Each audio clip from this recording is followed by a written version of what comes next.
Silence! It's time! It's time! It's time for another episode of the Drunk Dash Nerds podcast. Can you dig it, sucker?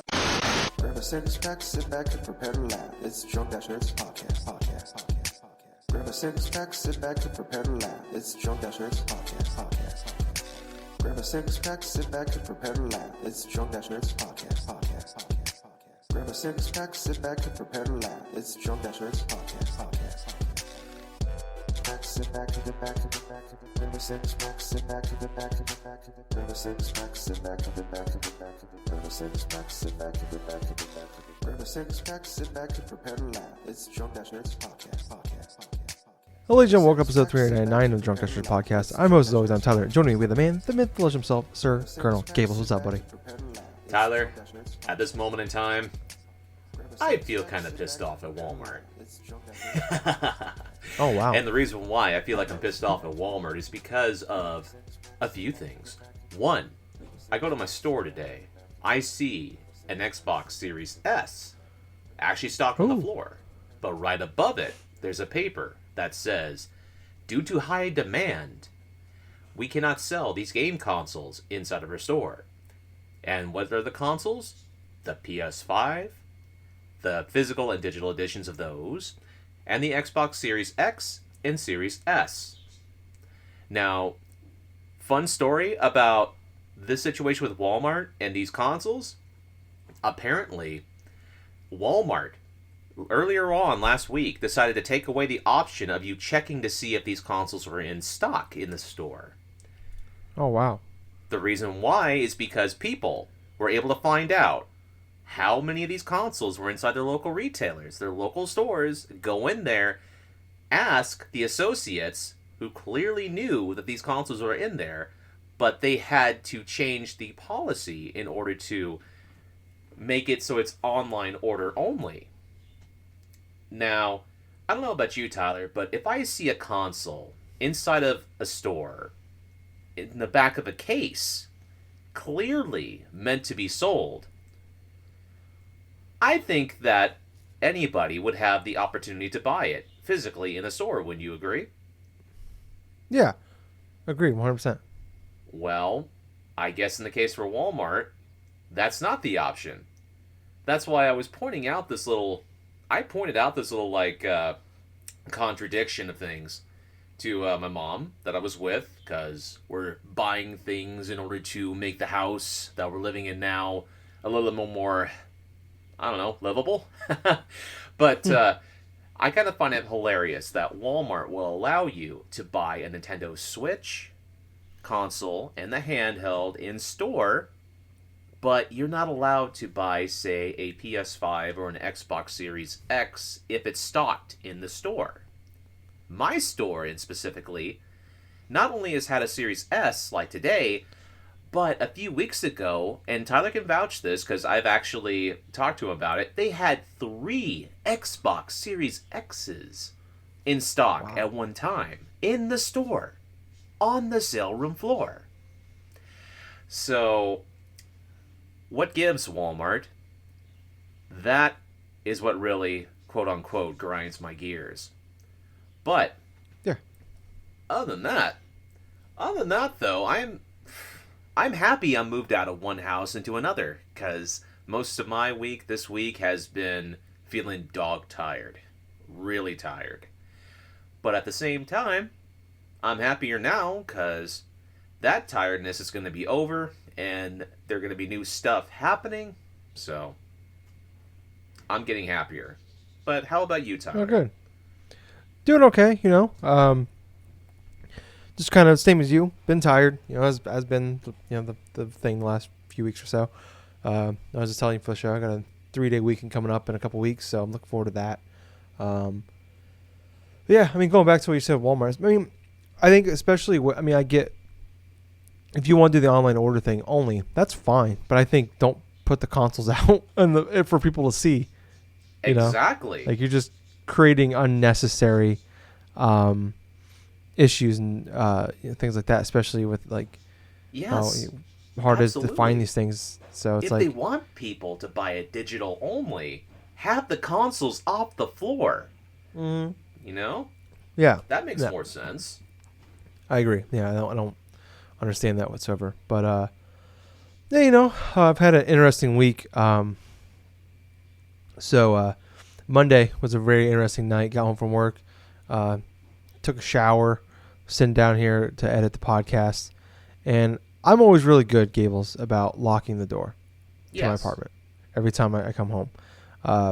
But Monday got thrown off a little bit. I had to go. I didn't go to the store. I was being a little lazy. Last Sunday, my day off, and I was just like, I don't want to go anywhere. I just want to sit in my PJs and watch football all day. And that's what I did. And then we recorded the show. And that was all. And that was my Sunday. It was perfect. And I got off work, went to the store after work, came home.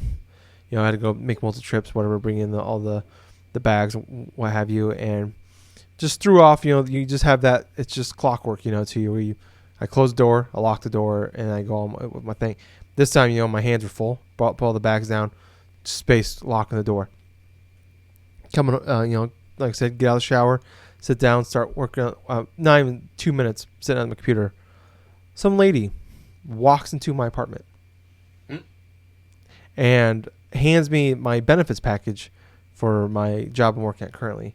And she's like, "Is this yours?" I'm like, "Yeah. Can I help you?" She's like, "Yeah, I'm just on my delivery route." I'm like, all right. It was like just a stunned, like I'm sitting on the computer like I am right now, just staying there. This girl was like not tall, maybe 5'2" maybe, 70 pounds, but she was like in, like leggings and like a mid-drift cut T-shirt, and was she cute? I'm like, no, I'll get into that later.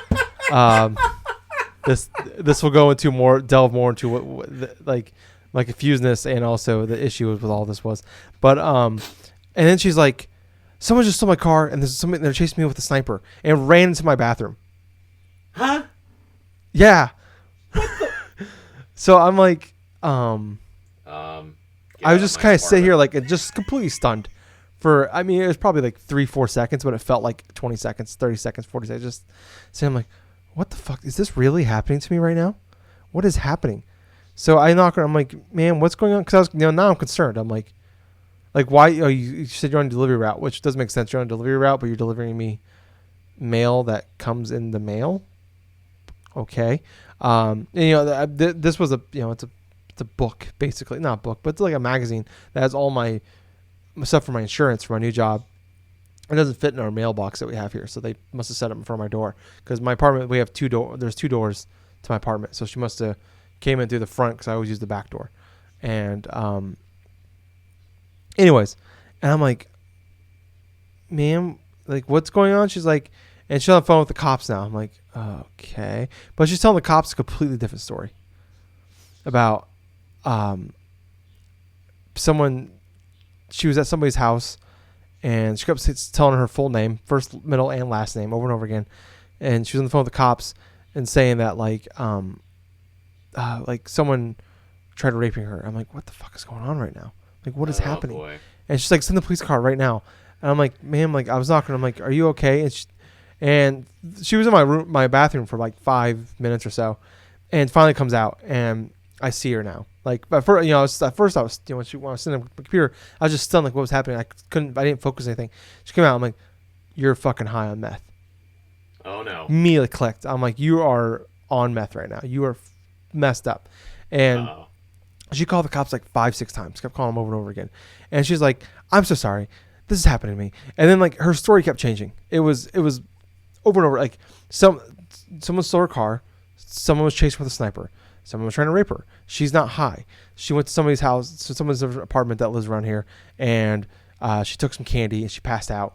And then she woke up and they're raping him. And there was dozens of different scenarios that happened that she told me. God. And like this whole scenario took place. This was 10 minutes, and I heard 20 different things that happened to her. And then she's like, "Can you give me a ride home to my mom's?" I'm like, "Ma'am, no. I need you to leave." I'm like, "I need you to leave." And she's like, "Please don't leave me alone. Please don't leave me alone. Please don't leave me alone." Get out. Like, ma'am, I'm like, you need to go. And I mean, like I said, this girl's 5'2", maybe 70 pounds. And then she's 15 and pregnant. She told me she's 8 months pregnant. This woman, not even 70 fucking pounds. I'm like, ma'am, you are not 15 and you are not pregnant. And she's like, I am 8 months pregnant. Don't do this to me. I'm like, ma'am, you need to go. And like I said, at first I was concerned. I'm like, she just told me someone stole her car and trying to kill her, and then someone tried raping her. I'm like, I'm worried for her at first, and then like once she came out and I saw her, I'm like, you need to go. And then finally, she called the cops back. She's like, well, this person right here, they said they're gonna give me her home. I'm like, I'm on the she's got them on speakerphone talking. I'm like, I am not giving you a ride home. You need to go. So finally, I called the cops, and I'm like, there's this lady in my house. She's staring at me. I'm like, there's this lady in the house. Meth head in my house. I'm like, I was trying to be. I was trying to, because I was like concerned. I'm like, it's like, because she walks in and she's like she's seen them. I mean, I'm not trying to brag here, but I got some nice shit in my house, my apartment here, and I don't want anything to happen to it. And then she freaked out at me because my computer was on because I was editing the show, and she's like, "Oh, are you a gangbanger?" I'm like, "What?" She's like, I don't play that shit. You better not be a gangbanger. I'm like, I'm not. What are you talking? I'm like, you need to go. And she's like, turn your computer off, unplug everything right now. I'm like, ma'am, I'm not unplugging. Like, this is my apartment. You need to go. And like, she's freaking out on me. And then finally, I had to like push her, not like physically like hard push her or anything like that, but kind of like, I don't know, like you have that drunk friend that's just like stumbling, could barely kind of like stand on 2 feet, and you kind of like gotta guide them with your back. Well, you put your hand on their back and guide them a little bit to where they gotta go. It's one of those things. I just kind of gradually pushed her out the door and locked the door, locked all 3 locks, and she kept knocking on the door. I'm like, I was on the phone with the cops, and I was like, here's my address, here's the bill number. I don't know what's happening. She just walked into my apartment, and I'm like, I don't know what the fuck's going on. So she kept knocking on my door. Finally, she stopped knocking, and I'm like, what the hell's okay? Like, good, she left. And then I saw like because I have my curtains closed, through the lights, I saw like the police lights flashing through my curtains. And I walked out there, and I'm like, he's like, is this your apartment, sir? I'm like, yeah. I'm like, I told him, like, they started asking me a couple questions, and like, I'm like, sir, I don't know who this woman is. She just straight up walked into my apartment. I don't know what's going on. Like, she told me this happened. Told me 20 different things happened. Obviously, like, she had like white foam coming out of her mouth, and I'm just like, obviously, something's wrong with her. And actually, when I go back a little bit, when I was on the phone with the cops, she's like, yeah, she does this. She gets really high. The woman's high, and she calls the cops over and over again, and with all these different scenarios. And I was like, okay, I'm like, I understand she must do. Okay, she does that, but she's in my apartment, like, because they kept hanging up on her every time she called. She'd hang up on them, like the cops were, because like obviously she does this constantly, and that was my Monday night, and like that was all. The cops asked me a couple questions, like just asked who I was, and if it was my apartment and what was going on. And I just told them I'm not, I want to stay out of it, but this is what happened. And, like, I didn't want them to think that I wasn't, because she started, when I walked out there, I'm like, she started talking about someone trying to rape her. I was like, that was not me at all. Just want to clarify that. I don't know, like, I was the one that called the cops on her to leave. So I want to point that out. So, like, that was going through my mind. I'm like, fuck, like, what if that's the case? Like, I was just like, yeah. So she ended up getting arrested, and she was on our Polk County inmate thing. I'll show you a picture after the show. Oh God. Yeah. I guess it's like, I don't know. It's funny, not funny, because it's like, because she actually is only 19. But when I saw her, I'm like, you could have told me she was like in her late 30s, early 40s. And looking at her. So it's like, I don't know. I'm not trying to make fun. Yeah. It's just a crazy funny. It's funny, like I said, not funny, because it's like, I have family members that have had or still have issues with drugs, and so yeah, it was a scary moment, because I'm just like, did she just walk in my apartment? And then she was calling, but like I said, at first she's on the phone talking to somebody in the bathroom. I'm like, is she calling some dudes to fucking come here and break into my fucking apartment now? Like, and then I realized she's like, I had like a million different fucking things going through my mind, and then so it took really took a few days here, like, where I felt like I had to, like, when I went to bed that night, I went back and I checked my fucking locks like 3 times. I was just like, I gotta make sure. At this point, like, yeah, you might as well. Yeah, I'm like, because I forgot once, I don't want to forget again. Like, now it's like, I've been a little better about double checking to make sure that door's locked, and then for the next couple of days, I was like, I don't know, it's like someone just walked into my home. It's like, now I was like, this is my comfort place. And it took a few days there to get back to, like, obviously I'm lucky. There's a lot of people that, worse things happen to than when someone walks to their home or breaks into their home, whatever. But yeah. So interesting night. But to break us through some good news, Gables. Okay. Friday, Shadow dropped. Taylor Swift's new album. So that was pretty awesome. I've been listening to Evermore. He's laughing, but I'm How did we go from talking about like some addict or something to all of a sudden a Taylor Swift album? What the hell? I just want to bring up the bad with I just talk about the bad and the crazy, and I want to talk about the good. And that's Taylor Swift, killing it in 2020. You gotta find the bright spots in the year of 2020. There's not a lot of good things happening this year. And it's like Taylor Swift, one of 2 albums in 6 months. Gables, fucking Jesus. Folklore, Evermore, killing it. Willow slaps. Just want to talk about that right now. First song on the soundtrack. It's great. So that was my Friday, being in the truck all day. I was listening to Evermore. Yeah. So it's going pretty good. I'd say all in all this week, it's a wash. I agree. Some lady high and met walks to your apartment, and then Taylor Swift drops an album. So I would say if all I have to do is have a weird person walk into my apartment once a week, but I'm guaranteed by the end of that week to have a new Taylor Swift album, it's a win. What about you? Oh boy, it's like what I was. Yeah, I'm agreeing with you, man. It was a fucking wash, but yeah, let's just say at my workplace and stuff that my boss ended up banning somebody that's been a long-term person that's been shopping inside the store that has been notably switching prices in the store.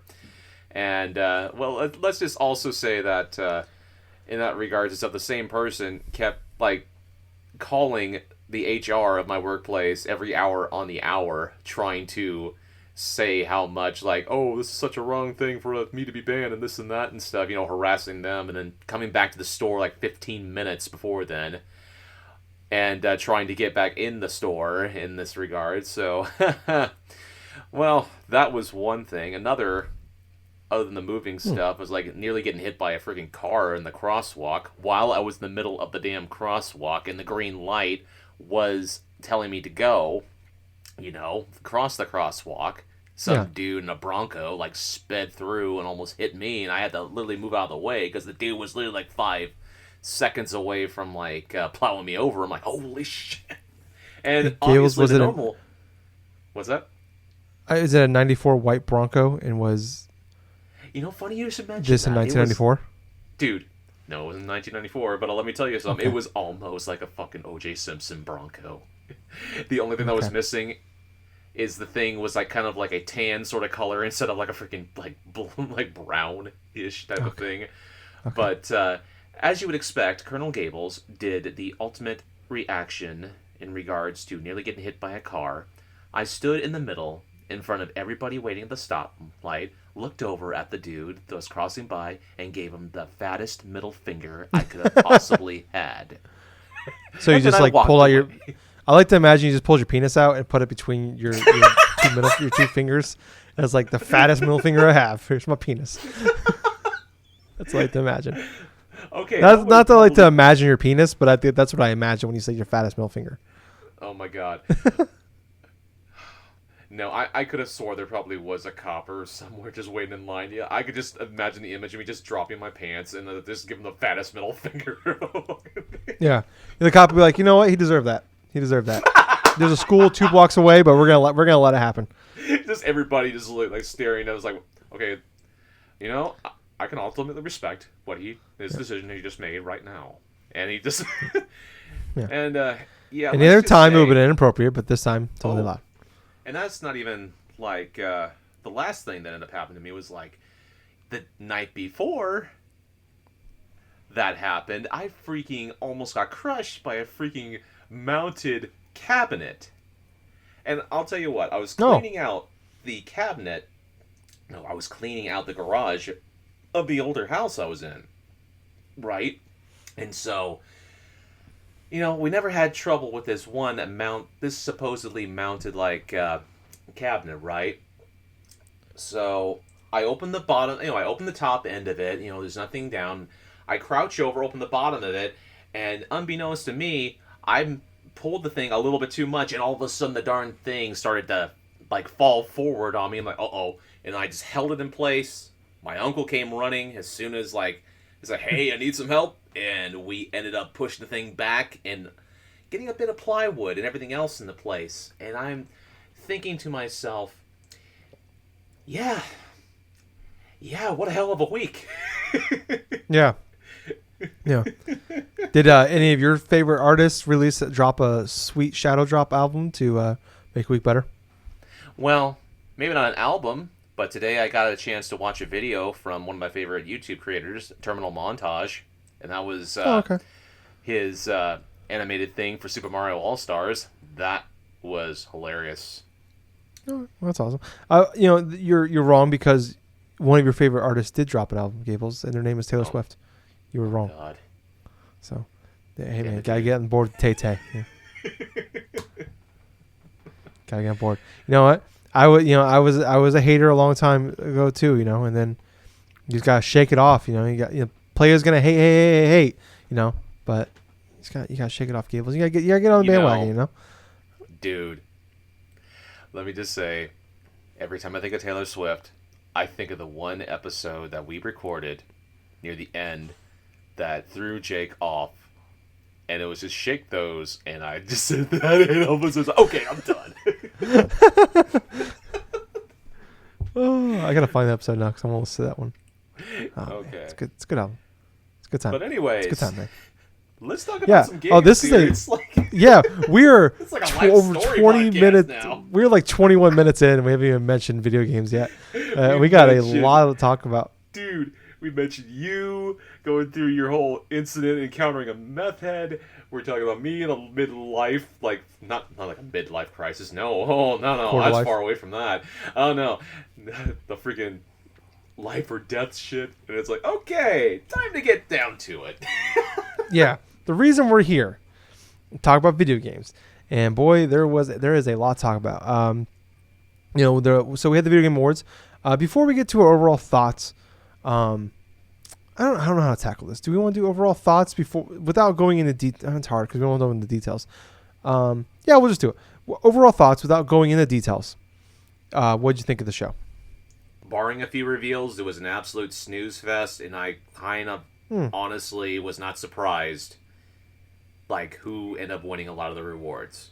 It also kind of irked me a bit. They decided to reveal the Gamer's Choice for Game of the Year in the pre-show before the thing actually began. But I will say the positive stuff, and that absolutely caught me by surprise, the reveal for the trailer of Perfect Dark. That we've heard over the past few months in regards of the game being mentioned in rumors and this and that, but actually seeing the trailer for Perfect Dark, I didn't even knew it was that game. The only reason, and it didn't dawn on me the first viewing of it, but it actually showed the symbol of like one of the corporation that Joanna Dark actually worked for. Yeah. Like towards the end of it, and all of a sudden, as I didn't realize it until the name dropped, like, oh, holy shit, whoa, okay. But yeah, I think, personally, the biggest surprise for me in that entire show was the reveal of Sephiroth in regards to the Smash Ultimate character trailer. I kid you not, man. It's like, I looked at it, it's like, that it was so epic. The way these character reveal trailers work, I absolutely love them. I think they're the best part of this whole friggin' Smash Brothers Ultimate stuff. I mean, yeah, say what you will about the games online being trash and, like, all this other types of, like, stuff. The game is great, right? Like, when you can actually play against other people and do this and do that. But the character reveals and that factor of you don't know what's going to happen next is very exciting. This was obviously the case for me. It's like, you just picture the scene, right? It's like all the characters are getting brushed aside. You have the main antagonist of the Smash Bros. Ultimate, and all of a sudden it's like when things are about to get, like, crazy or something like that, all of a sudden the main dude gets sliced with one slap, and all of a sudden you just hear one winged angel is blaring. I'm like, oh shit. Yeah. No, I thought that was definitely. We'll get into we'll break down the reveals by reveals, but that was definitely like the coolest one. That's like we were talking about predictions last week, and that was like one of the things we were talking about was like I was like, I can see either the Metroid Prime trilogy being announced here or the Smash Brothers one, because they announced Joker 2 years ago, and like you can, that makes sense. And I did not. I don't think anybody had Sephiroth as a potential here. I think a lot of people were thinking like, like a Master Chief or something, or Fortnite. Go on.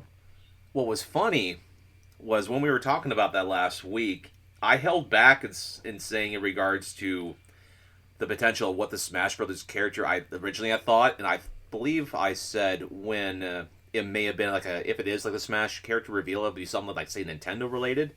I was wrong about that, but the gut feeling was like, you know what? You know who we haven't seen? It's like we hadn't seen like Cloud, like you have all the bad guys. Wouldn't it be cool the villains, if it was like the villain or something like that, like Sephiroth or something like that?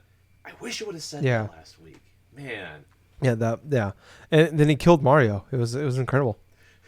Oh my god! Bowser's been trying to do it. Bowser's been doing it for 35 years. Couldn't do it. Sephiroth 30 seconds kills Mario. 30 seconds. No, man. It was so hilarious seeing like YouTubers' reactions when that scene pops. You see like the big old long old sword, and all of a sudden like parries, like pierces Mario. Like, oh no, Mario! And all of a sudden you see the blade. This is like this whole freaking suspenders or something gets hung up. I'm like, whoa. Yeah. No, it was incredible. It was definitely like there's not.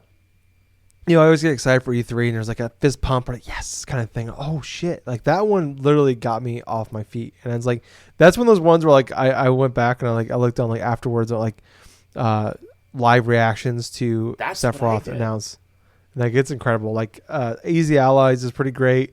Kind of funnies. And then like I pulled up some like Twitch stream, like I don't know who they are, like random Twitch streamers and like their reactions. It's kind of like I miss like when before the pandemic and like you like watch people would go like to the Nintendo store in New York and would watch like the directs live there, and when they announce like one of like gives me chills every time I watch it is going like go watch the YouTube and check out like Nintendo World Store, whatever it's called in New York, and people's live reactions when they announce Smash Ultimate. The first when they show the Splatoon boy and girl.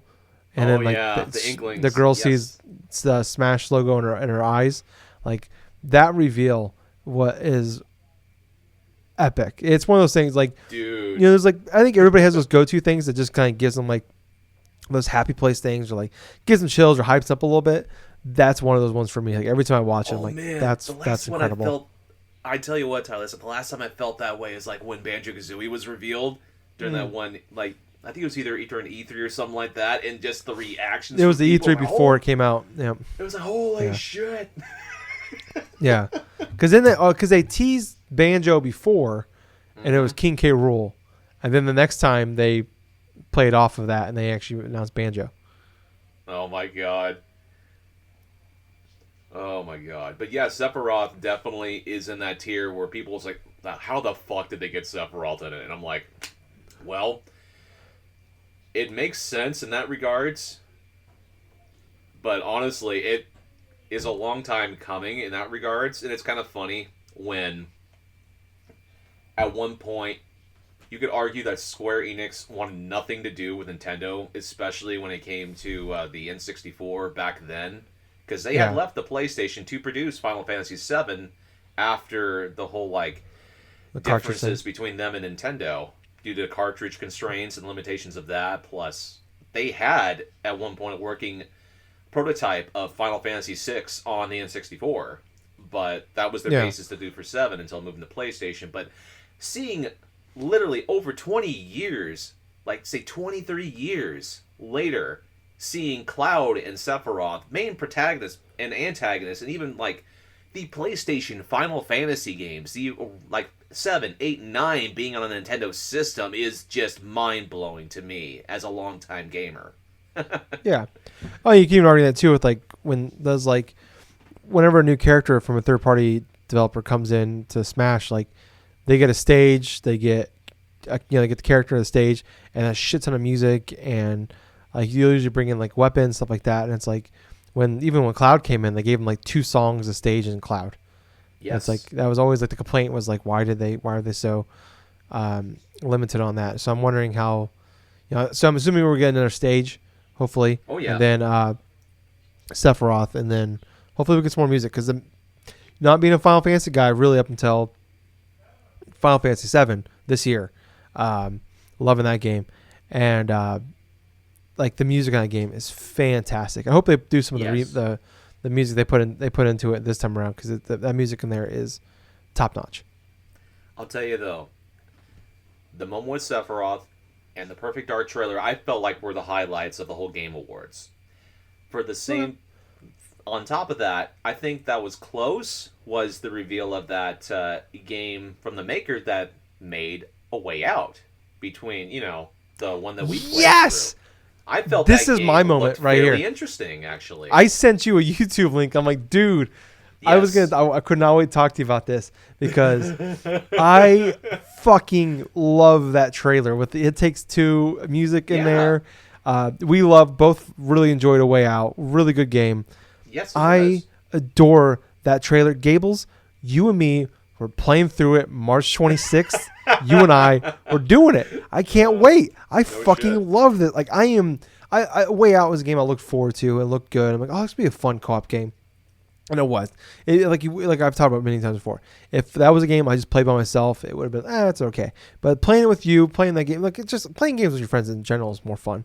But it's like playing the game with you that game was just a blast, and all the stupid shit we had to do together. All the fucking memorable moments and stuff, like sitting on the swing, we find that little quirk or something. Just or each other's like, playing checkers, or having to climb up a wall together, leaning back to back, or our 16-minute long fucking arm wrestling contest that we had, and I barely, I think I blew every vessel in my eye playing. Just that game was full of moments, and this game it looks like the premise is kind of sad and dark, where it's like.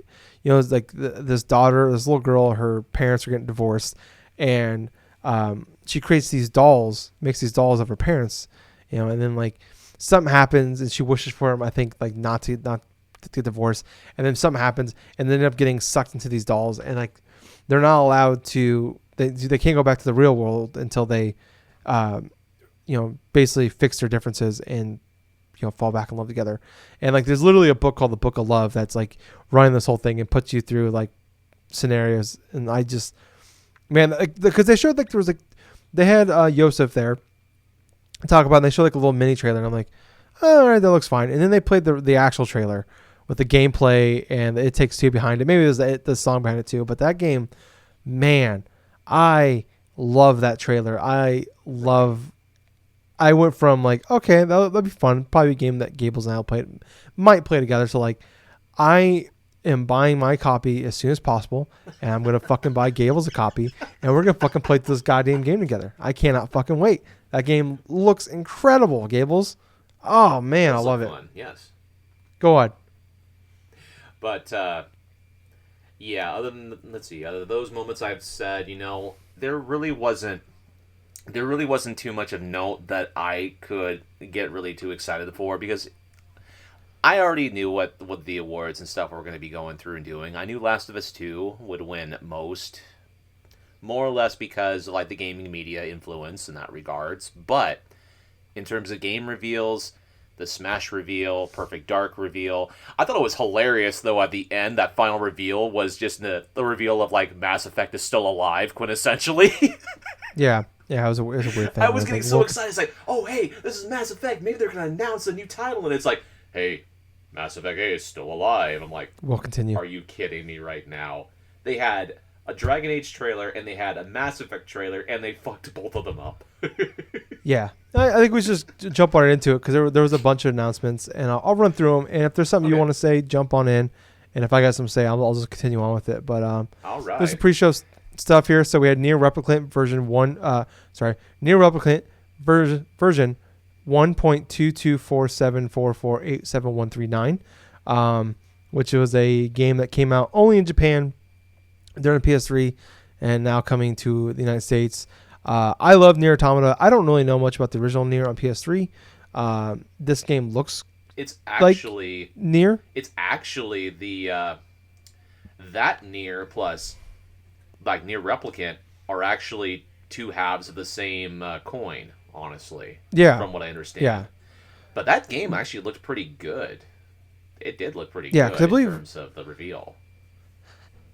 because from what I understand is that there was Nier that came here, and then Japan got both Niers, and both the replicant and then the other Nier, and the Nier Automata is based off of the ending of this game, not based off the Nier that actually came here. From what it's weird. Nier, I don't understand the story of Nier, but that game is, I love that. I love Nier Automata, but I don't. It's weird, but it looks like Nier. I love Nier Automata. It's one of my favorite games of 2017. One of my favorite games this generation. And yeah, I want to hear what people have to say about, because I love Nier Automata. But the world is so confusing to me. And it's a world I feel like I want to be involved in. But this being a game from 2012, I want to say. But it looked, like I said, it looked good. It looks like Nier Automata, which, like I said, I love. But I want to hear more. It comes out April 23rd. It's going to be a PS4, Xbox One game, but obviously, have the backwards compatibility. You can play it. Century Age of Ashes was announced. It's a PvP flying, you play as dragons game. That's coming out February 2021. Perfect Dark. I thought that was a really cool reveal. Everything, like, you see that logo right when it gets to the top of the tower, and it's like, that looks familiar. And I couldn't figure out where I saw it from. Like, I've seen that before.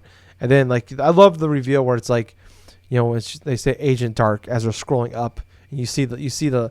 Well, as soon as I saw the feet, I'm like, because they announced the studio, and I can't remember the name of the studio, but they're like the Microsoft's like, everybody's AAA. They always kind of push them as like their quadruple A studio. Like they're like, like PlayStation has like their Santa Monica, right, or their Naughty Dog, stuff like that. They have their top tier ones, and they're kind of pushing this as like one of their top tier like studios. And so as soon as I saw the feet, I'm like, all right. So I'm like, because I was like, is this Perfect Dark or is it something else? Because the rumors have been forever like this is Perfect Dark game, and then you heard people saying, well, it's like Perfect Dark, but it's not Perfect Dark. And then finally get the reveal. It's Perfect Dark. I don't have a lot of fanfare for Perfect Dark. I think I'm incredibly happy for those people. Apparently, this has nothing to do with it's its own game. Has nothing to do with Zero or the 64 game. It's gonna be its own thing. I'm wondering, like, there's definitely excitement for the people that love Perfect Dark, but it's like, really, we've had two Perfect Dark games. One people love from a 64 game, where it's like that game doesn't age very well, and then Zero, which is just a launch game on 360. So I'm kind of curious, like, how much fanfare this game's gonna have. It's like, this isn't like a game that has a plethora of big games behind it that's just been dormant for a long time. This is a game that's had two games, one loved for its time, and then one that was not very good, and then here we are. So I'm happy for those people, and I hope it's great, because like I said, I want as a console agnostic gamer who just plays them all. I go where the games go. I want it to be good, because I want that's something we talk about. It's something everybody talks about. It's like, Xbox needs more top tier IPs. They don't have those anymore. So yeah, I'm hoping this game comes out and just fucking kills. I really do. Then we had Back 4 Blood, which was revealed a while back. It's Turtle Rock guys who made that. It was not a very good game. The 4v1 monster game. I don't know. I can't remember what it's called. It wasn't very good. Came out. Evolved. Yeah, it was fine. It's just that game was a game you had to play with friends. You could not play with randoms. But continue. I think it's kind of funny. Like, this is something I said to somebody on Twitter, where it's like, I was like, oh fuck yeah, Back 4 Blood, and like the 4 is the number 4, and I'm like, yeah, continuing on with the legacy that Steam is scared of the number 3, so we're skipping from Left 4 Dead 1 to 2, Left 4 Dead 1 and 2, skipping Left 4 Dead 3, and we're just going Back 4 Blood. So coming out June 2021, first person zombie shooter. It's just Left 4 Dead, which I think is smart. It's simple. It's like people have been clamoring for a Left 4 Dead since Left 4 Dead 2, which was like 2011, I want to say 2010, maybe 2009. I think it was 2009 actually, because remember it came out a year after Left 4 Dead, so I think that was like 2008.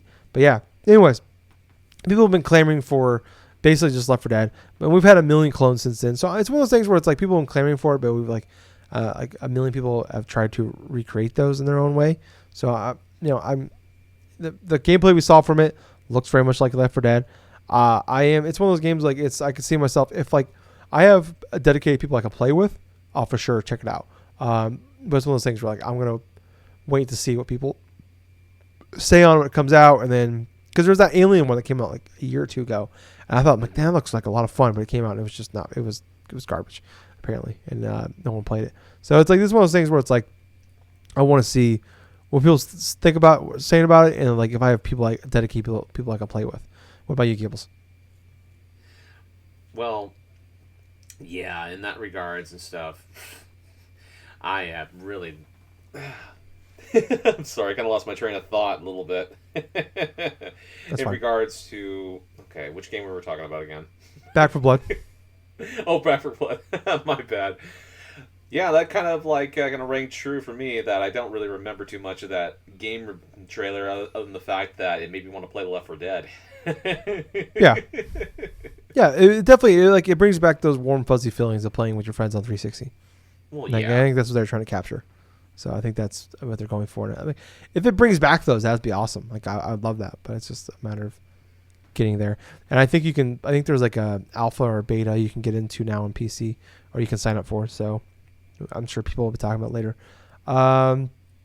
Next up, we had the Callisto Protocol, which is it's coming from I think it's a new studio, but the creator of Dead Space, Glenn Schofield, he's the one heading this game up. So he was actually like, they actually have a few people that worked on Dead Space that are working on this, but he actually he was like a top guy at Activision. I can't remember, but I can't remember which studio. I think it was, I don't remember, but he had up one of the 3 studios I worked on Call of Duties, and he's like he just didn't like it, so he left to create his own studio. Now he's making this. He's working. Is it actually supposed to be based, from what I understand, in the PUBG universe? If that makes any sense. Yeah. But it takes place on one of the moons of Jupiter, Callisto, and it is a. I mean, there was no gameplay. It was just a teaser trailer, but I mean, the guy had the thing on the back of his neck that looked like the HUD from Dead Space. It's coming out for all the new consoles scheduled for 2022. I've talked about since the beginning of this podcast, over 7 years, that I hate the hype that we get for new IPs. Where it's like it just drives me nuts. Where it's then obviously I always talk about there are differences when you talk about like the reveal for Mass Effect 2 with no gameplay. Like that's different because it's a sequel.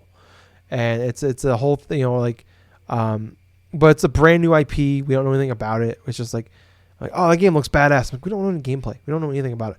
But on this case, I will say, as somebody that's clamoring for, and I think a lot of people have been clamoring for and been wanting that Dead Space back. Like Dead Space 1 and 2, fan-fucking-tastic games. Dead Space 3, it's a good game, but it's not a Dead Space game. It's fine. It's whatever. You had a lot of EA bullshit about microtransactions in there too. But someone's been clamoring for, and we've seen that whole genre has been dead for a while, or it's kind of in a weird place for a while. Where I talk about Resident Evil was the king of that for the PS1, PS2 era, and then the PS3, 360, was that Wii era. Like Dead Space kind of picked up that mantle where we saw Resident Evil fuck up that whole survival horror thing, and then Dead Space was the king of that in that generation. And then we kind of saw, and I talked about a lot at the beginning of this last generation, PS4, Xbox One, where Evil Within kind of took that mantle over when Dead Space died off. It's like I fucking adore Evil Within 1 and 2, and then we kind of seen at the end of this generation where it's like Resident Evil's making a comeback. We got Resident Evil 7, we got 2 and 3. Like good things are happening here. We got Resident Evil 8 coming, blah blah blah. And it's like fuck, man. What if and it looks like Evil Within isn't. We're not getting a 3. We're getting that Ghostwire Tokyo, which hopefully it's good. But I'll say I am hopeful that this kind of brings back it's a good game, because I would love if this is just the spiritual successor of Dead Space. Make me incredibly happy, because I like Dead Space more than I like Evil Within. Yeah, I like more than I like Resident Evil. It's definitely my favorite franchise of that genre. And I would love if having the creator back, having some of the devs back that worked in the game. I am incredibly excited for the prospect of us getting back to that kind of style, especially being in space. Like I said, it's a moon of the moon of Jupiter, Callisto, one of them. Someone that loves space. That's one of my favorite things. Astronomy. So, yeah. Hopeful. What about you, Gables? Well, to be perfectly honest with you, I'm, like other types of reveals, cautiously optimistic. And that's it. Okay. All right. Next up, we had Open Roads, which was a world premiere. It was is a narrative-driven game. It's this mother-daughter going on a road trip. It's made by the people that made Gone Home, working on it. So it's like about finding out they find out there's like some like they're her, like I think he plays your daughter as a daughter. Or at least in the voiceover in the trailer is the daughter of the tandem, and talking about like they figured out some stuff about their grandmother, and it's like, did she like rob banks or something like that, or like what the fuck is going on? So they're going on a road trip to figure out more about about her. Art style, I think, at least in the cutscene, looks great. I really liked Gone Home. Been burnt out on walking sims for a long time, but I don't know, like this one. I don't know. Maybe it's the art style. Maybe it's the kind of what they're going like, kind of like the narrative behind it. A little hopeful for it, and especially this is the guy that kind of made walking sims with Gone Home, like really really popular. Kind of took it to the next level. So I don't know. It's a game I definitely want to, when we see some more from it, I want to know about. We don't have like a release period or nothing. Do you remember this one, Gables? Well, to be perfectly honest with you, I really didn't pay too much mind. I mean, honestly, I thought the concept of the game itself is kind of intriguing in that regard. It's like, oh, hey, maybe the grandmother was doing something that, a little bit more mysteriousness than we first thought, I mean, I think the story in and of itself could be potentially good in that regards. And honestly, it looks like it's going to be it may be like a fun game to play through once or something like that. Maybe once it goes on sale, in my personal opinion. But I feel like it's going to be an interesting narrative game. Yeah, no, that's what I'm for. Another game that's a road trip game that actually it's kind of the same way. Road 96. It's the people that made Valiant Hearts and Memories Retold, which Memories Retold was fine, but Valiant Hearts still talk about this day. I wish Ubisoft would do more UBR games, because we had that great stretch. We had Rayman, Child of Light, and Valiant Hearts, which was incredible. Like that was like a good 6-9 month stretch. But this is their next game. Open Road, or I'm sorry, that was the last game. Road 96. We had back-to-back road games. But it's like a procedural generated game where you're just going on you're hitchhiking on your way down this highway, and then just crazy shit happens to you throughout. It's just kind of how you deal with it. So I'm looking forward to that, just based off of there's some gameplay in there. It doesn't look like it's not obviously not a AAA game, but I'm looking forward to it based off of the past of these developers. Next up, like you talked about earlier, we had the Dragon Age 4. We had another sneak peek at it. It was officially revealed at Video Game Awards 2018, and here we are, Video Game Awards 2 years later, 2020, and it's still just another fucking teaser trailer. Like what the? I'm like, I don't understand it. We'll get into this more with. Fuck it. We'll just talk about both right now. Mass Effect 2, same thing. Mass Effect with all that. It's just a problem. I hate the way EA reveals their fucking games. It drives me up the fucking wall. Where it's like they announce shit. It's like the moment they it feels like they literally walked out of a meeting greenlighting the next game. And it's all right, fucking announce it. Let's do it. And that's what I feel like they do. It's like the moment they greenlit the game, it's like fucking put out a fucking CG trailer right now. And that's what they do. And it's like we've seen them for years doing it, especially this generation, where it's like they announced Star Wars Battlefront, the first one, literally it felt like 3 months after it was like they signed the deal with Disney to make Star Wars games. It's like, bam, we're making a Battlefront game, guys. Cool. Wasn't great. Even still, it's just like, even at this last EA play we had, where it's like you announced fucking Dragon Age a year and a half ago, and you are showing us early concept art for this game, and then you're showing off early concept art for the next Battlefield game. You're showing off early concept art for the next Need for Speed game. It's like, stop it. And then we get dev diaries. We get after dev diary, after dev diary, after dev diary. I feel like the fucking guy from the Hungry. What's the fucking guy on YouTube that does all the crazy like makes like we just stacked 96 English muffins on top of each other and made a fucking sausage egg muffin. Nice. I don't know, the Hungry Mealtime guy, whatever the fuck his name is, with the gay bacon strips. That's EA with the fucking Dev Diary. Fucking stop. Just stop it. If your game, if I don't want to talk about like, because I know it's hypocritical to say like I love, because teaser trailers sometimes are awesome. I talk about like that, or just getting reveals. Hey, we're making it, or it's coming in 2021. Things like that. I'm fine with those for the most part. But it's like I hate. We've seen the way they've done it. It's just like stop. You keep talking about it. By the time the game comes out, I'm fucking tired of hearing about the fucking game. I don't even want to play the fucking game.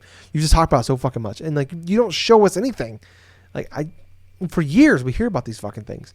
Or it's like Dragon Age 4 we heard about 2 years ago. And before that, there was all kinds of leaks and rumors about how the game, they had to cancel. They were a year and a half in development, scrapped the whole fucking thing 6 months prior to them revealing Dragon Age 4 for the first time in 2018. 6 months before that, they had to scrap the whole thing and start all over again because they just wasn't working out.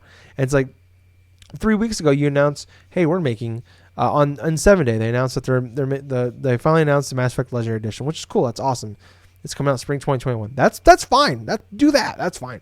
But then I don't know. Actually, you know what? Fuck it. That's fine. It's 6 months out. But then they announced, hey, we're working on the next Mass Effect game. Fucking stop. And then here we are. Fucking a month later, they give us a goddamn teaser trailer for it. Fuck off. You know what? on one hand, hype as shit. I loved the trailer. I really did. I loved the trailer. We got I loved how the whole way you saw the mass relay in pieces and shambles, and then you see fucking Liara show up, and it looks like Morden and Grunts are in the background. That's fucking awesome. That's fucking cool as hell. It would have been more awesome if you didn't announce a month ago that, hey, we just started development on the next game. You know what? Shut the fuck up on that shit. This should have been fucking 2022 you show us this goddamn teaser trailer, and then hey, 2023 Mass Effect whatever it's going to be called will continue. If that's subtitle, that's your subtitle. I don't know, but that should have been the fucking when you show that shit. Don't show us now, because we're not going to see that game for 4 fucking years. Then you got Dragon Age 4. You showed me that game 2 fucking years ago to the goddamn day, and you fucking still show us a fucking teaser trailer. We've seen nothing other than teaser trailers and concept art for 2 fucking years. Fucking stop. You guys show your shit off. Wait till you're too open. Stop doing it. I hate it. Don't do it. Especially right now with in the pandemic. Everything's just pushed back. 2020, it's a wash. Nothing happened this year. All right? Everything and nothing happened this year. We're just stop it. I hate it. That being said, fucking love the Mass Effect teaser. Like I said, loved it. It was so good. I wish I could just been like hype as shit. But I'm sitting there watching it, I'm like, oh, don't do that. Don't stop it. Don't do that to me. Because I'm like, I don't want to be excited for it. Because fuck you, fucking BioWare. Your games are shit now. You don't make good games anymore. Andromeda, not a good game. Anthem, that game's. do I need to say anything more about Anthem other than just speak the name of Anthem? I don't even go into fucking goddamn details about Anthem. We already know what Anthem is. Oh, we're still working on it. No, you're not. It's fucking dead. Mass Effect Andromeda, you just left it. You just stopped. You just stopped working on it because everybody hated it. You just like, you know what? We're gonna take a break from it. I'll come back from it. You never came back to it, and that's fine. You just shouldn't have to, because the game sucked. It wasn't good. And then you come back, and then we're making Anthem. And then you're like, we're gonna make Anthem next. No, you're not. Just stop. Fuck off. Just go away. Just focus on your next shit. Make your next shit good. But stop. EA, stop fucking talking about it. Just go away for a while. All right? We don't need to hear about it anymore. But then it's weird, because then you have like the Need for Speed remaster that came out like a month ago. It's like, you announced that in fucking September. It's like, no one knew about it until September. It's like, hey, it comes out in 2 months. What? You can announce shit. Literally, you in a meeting. All right, guys. So we're greenlighting the Mass Effect 5. All right, cool. Press release. Just put it out right now. That's cool. All right. Need for Speed. That game comes out in 2 months. Oh fuck. We should probably tell somebody. All right. I don't know. Just send a fax. That's fine. We'll get around to it. All right. I just don't understand it, Gables.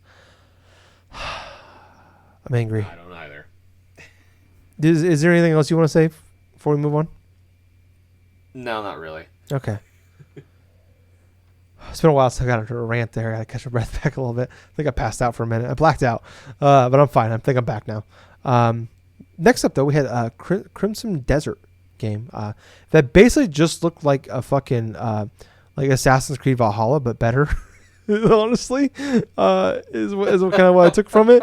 Like at one point, it's an open world action game, and then like a guy rides a dragon. He just hops on a dragon. He's riding around a dragon.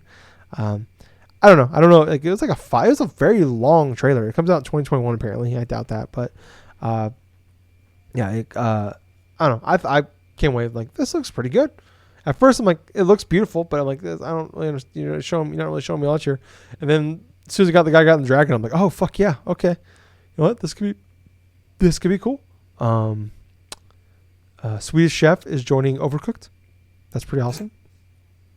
Now, I really love the Muppets just being involved in the video game awards every year. I hope it just sticks around, because that was pretty cool. I just wish we had Untitled Goose Game back into Evolved though as well.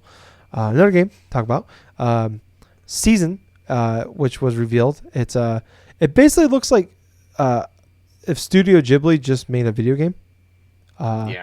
Which I'm kind of all for. It's supposed to be a PS5 game. I think it's exclusive to PlayStation. But I don't know. It's like kind of like the guy like he's like has like an old school like video camera, and he rides a bike. I don't know. The game artistically it's hard to talk about because like nothing I say will sound interesting.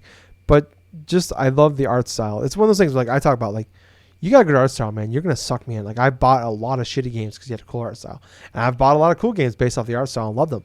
So Forgotten Hand sticks out like that game. The art style that adored it. Love that game. And this kind of gave me that same vibes where I'm like this game looks like something here. It's a very small, very short trailer. It's like a minute and a half.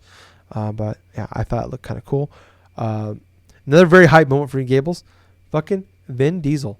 Too Arc, Too Furious.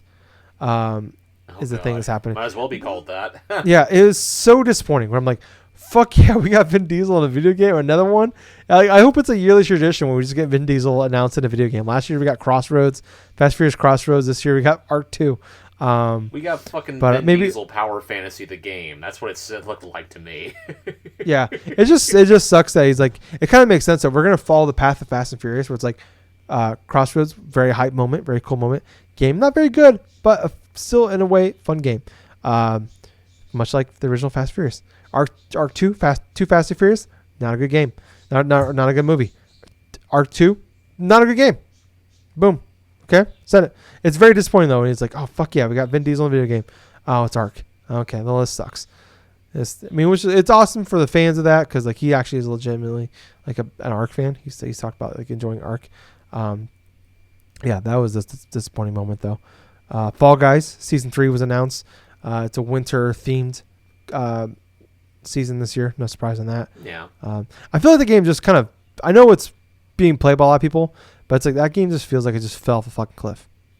It came and it went and it got overshadowed from among us. us. Yeah, which yeah. I mean, like I know the game still does really well and it's got a lot of fans behind it, but it just feels like it just kind of it was cool for a couple weeks and then it's like all right, we're moving on. Evil Dead the game got announced. This game probably not gonna be good. I think Michael Huber from Easy Allies said it best. Expectations low, hype high as fuck. That's kind of the best way to put it. We're like, this game probably not gonna be very good, but I look at maybe like a Friday the 13th kind of situation where it's like not a very good game, but the game was fucking fun as hell to play with friends. And I look at this, it looks like a Left 4 Dead situation, but with Evil Dead universe, so it could be cool. I like how they brought back some of the characters. They even have the woman from the Ash vs. Evil Dead TV show involved. Yeah. Ghosts and Goblins Resurrection was announced, coming to Switch in February 25th, 2021. Anything you want to say on that one, Gables? Well, to be perfectly honest with you, I thought it was... Well, honestly, it was kind of surprised that out of all the games that Capcom decided to go through and remaster that we hadn't seen for a long time, it'd be Ghosts and Goblins. But from what I've been hearing in terms of rumors, this is going to be like a Switch exclusive for like 3 months, I think. Then all of a sudden it'll be coming to PS4 and Xbox One in that regards. That's the rumors I've been hearing, so it may not be concrete. But it's interesting to note the art style of this game, which is kind of weird, honestly. It has that remastered sort of flair, like how Capcom did with, say, Mega Man Power Up, or in that regards, like... Mega Man Powered Up is the last one I can think of that had sort of a... Oh, yeah. Wait a minute. not just that one, but Mega Man Maverick Hunter X. I think that one was the PSP game as well, where the art style in of itself is supposedly remastered, but at the same time, it was just weird looking in that regards. That's the kind of feel I kind of get with like this remaster of Ghosts and Goblins. It it definitely has that same type of flair, you know, and I'm all for going for and just like redoing certain art styles for a classic game as long as it makes sense and it honestly looks good. This one I kind of am on the fence about its looks. The gameplay in of itself, I'm not going to question it because it's Ghosts and Goblins and that game is hard as fuck. And considering how, yeah, that's the type of game where it's not going to hold your hand. You got to play through the game twice because of the whole twist. Yeah, you know what? I wish they would have went with sort of like a shell, like a cell shaded sort of like art style. You know, make it more sprite esque type of thing. I mean, if they have the option just to turn it on to say like a Super Ghouls and Ghosts style of art, you know, I would be all for it. But I'm excited that it got announced, but at the same time, I'm not very excited in terms of how it looks. Yeah, I think that's the overall vibes that when people were talking about the game for it. Is that like the excited's back, but the game doesn't look great. But moving on here to so Returnal. It's a game that Housemarque is the ones making this game. This game was announced originally at the PS5 event back in August, I want to say, and it's come out. They've got one of my predictions was we're gonna get a Ratchet and Clank release date. We actually got a Returnal release date, March 19th, 2021 game is when this game's coming out. And this is a game I talked about. I'm like, this game looks kind of interesting, but I'm like, I don't know if it doesn't feel like it didn't really do much for me though. I don't know what it was about the trailer, Gables, but like it totally flipped my mind on it. Where I'm like, I watched that trailer, I'm like, this game looks like it kind of was turning my, it's kind of tickling my fancies a little bit. Where I'm like, this game looks really good. I mean, it looks super pretty for sure. But I don't know. It just something with this trailer clicked for me this time. It has that strange sense, and I can't quite put my finger on it, but it reminds me, the feel of it kind of reminds me of sort of like a roguelite type of game, you know? Well, that's like this game is like. It's a roguelike. It is. Yeah. So. Yeah, that's what kind of threw me off, though, a little bit of it. But the concept of the story in and of itself and, like, getting a little bit stronger here and there, you know, it definitely does have its appeal. I'm not sure about, say, the quality of it right now, obviously. I'm optimistic that this game's it has potential to be good. It's really sooner than I thought it was going to be, you know? March 19th and stuff. I thought it was going to be like sort of like a summer game. Yeah, especially because Ratchet and Clank is supposed to be a launch window game, so I'm wondering if that tells me that game's going to come out maybe sooner rather than later. But this game definitely... Delayed. What? Or it could have got delayed, Ratchet and Clank. That's true. Yeah, I mean that's a very good point. I don't know. It definitely kind of it like went from a game. I'm like, okay, that game could be cool. So like I'm not a house like. I also kind of sold me on it too. Is it feels like Housemarque came out and said like, because they're like big on making arcade style games, and so they came out about a year and a half ago and said like, all right, they're the last like big. Of the bigger indie games that are making arcade games, and they're just like, arcade's dead, guys. We're not making it. They were talking about like, we're losing money on these games that we put out, and like just like people love them, but there's just not enough people that play them or buy them, and right. But it kind of feels like they almost kind of like turned their like it had that arcade style feel to me, where like it's like it looked like watching the gameplay, where like it looks like a twin stick shooter, but like behind the back third person. And that's kind of like that's the way I felt watching this when I was watching the gameplay for that kind of like I like twin stick shooters. I like the last one they put out, the PS4 launch game. Not the last one they put out, but it was like the one that kind of put on the map. So I definitely did something for me on that one. So that's a game I'm actually like looking forward to hearing more about as we get closer. We got March 19th, so we're a few months away, but I want to hear more from it when it comes out. Was there anything else worth talking about here? Master Chief coming into Fortnite. That was kind of like, and also Walking Dead's Daryl and Michonne also coming to Fortnite. It was funny because Master Chief actually got leaked like a week and a half ago, and he went live like 15 minutes before he got revealed on Oh my god. the thing. So I'm assuming maybe the Game Awards was like, because it was live. Maybe it got like, it was running a little behind schedule, so it got revealed after it came out, kind of thing. Maybe it just kind of threw off the timing of it, but yeah. So that happened. So I don't know. Cool. I mean, Kratos is in there now. I actually went in and like played a few games of Fortnite like a couple weeks ago. I don't know why. I'm like, oh, I want to play Fortnite. I just want to check out the visuals on because it had a PS5 upgrade, and I was playing that, and I bought the Kratos suit. So, but yeah, like it's funny actually. After the Game Awards, I booted up my PS5 and I was looking at it. And I'm like, I'll play a little bit of CyberPunk. And first thing I see on my home screen of my PS5, Master Chief. So weird time we're in, where it's like he was like the main thing on my hub of PS5. I wasn't hovered over the Fortnite thing on my PS5. It was just there he is. There's Master Chief in the background, advertised for Fortnite on my PS5. So 2020, weird times, man, weird times. But that was kind of the big.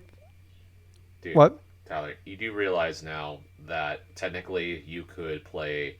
Let's just say you can play Fortnite, say on your Nintendo Switch, and buy a skin for Kratos and Master Chief.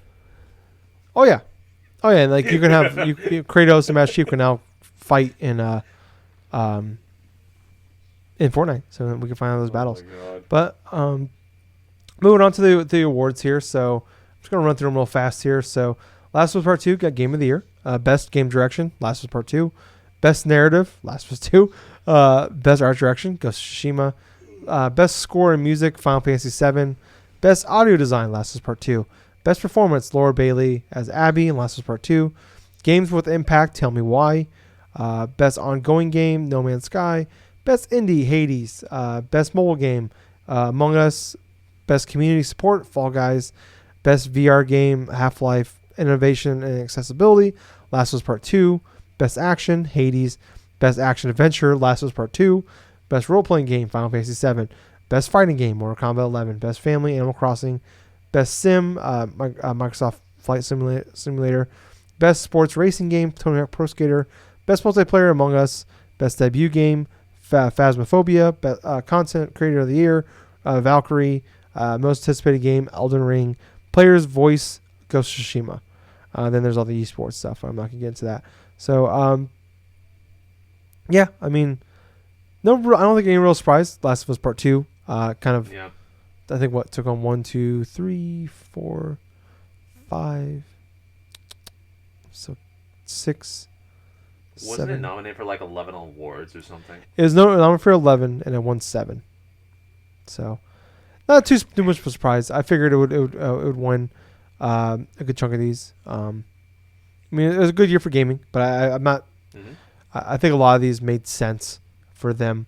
Now something we talked about, like the best performance one was I was looking at, like we were talking about, like because Ashley Johnson as Ellie and Laura Bailey as Abby were both nominated, and I was like, I could see them splitting the vote so much that somebody else comes in and takes it.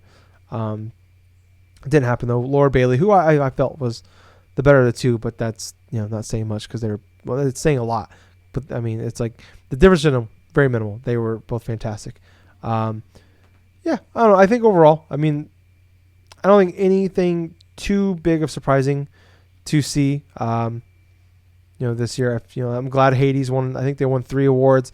Final Fantasy 7 won a couple awards. I think they won 2. But like, we were talking about before the show. I was like, I feel like this year is very top heavy, and you look at the awards, and it's like you see a lot of the same winners in those awards. What was your thoughts on it? Well, to be perfectly honest with you, I felt that The Last of Us Part 2 did definitely earn some of these rewards. And the ones that I feel like, the awards I feel like that they did earn was in terms of, say, the accessibility in regards to how you're playing the game. I think that is the strongest one. When it comes to the other ones, like, the voice performance one, Laura Bailey and like Ashley Johnson whatsoever, I really could see why someone would why they would go through and decide, but to be perfectly honest with you, I kind of like the fact that Hades did go through and win a couple of awards. I kind of wish that Hades would have been recognized a bit more in terms of it, but at the same time, I hadn't really played too much of it. I know you've played plenty of it.